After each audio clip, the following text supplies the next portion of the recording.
see any change in Chinese holdings of U.S. treasuries going forward? Well, it is unlikely to change dramatically. China is the single largest holder of U.S. treasuries in the world. It has 1.5 trillion US dollars of U.S. government debt.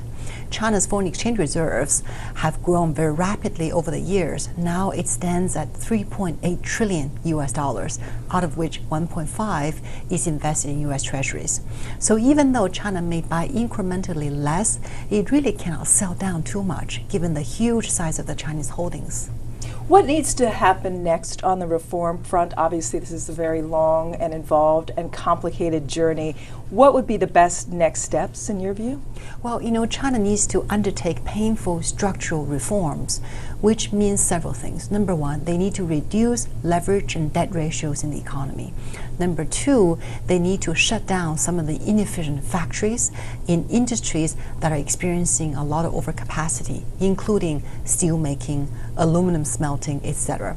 Number three, they need to really give private companies and small, medium-sized enterprises more support, more financial support and more policy support, so that the economy can actually be much more oriented towards consumption, services, rather than relying on large state-owned companies, a lot of which are in old economy sectors, which are polluting, but also absorbing a lot of the society's financial resources.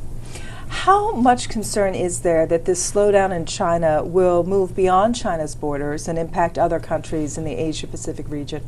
Well, it's inevitable that the slowdown in China will affect the rest of the Asia-Pacific region as well as the world economy. Given China is the second largest economy in the world, it is also the largest manufacturer, the largest exporter in the world.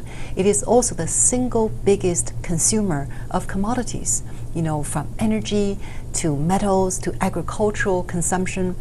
China ranks number one. So if China's economy slows, it does have very widespread ramifications.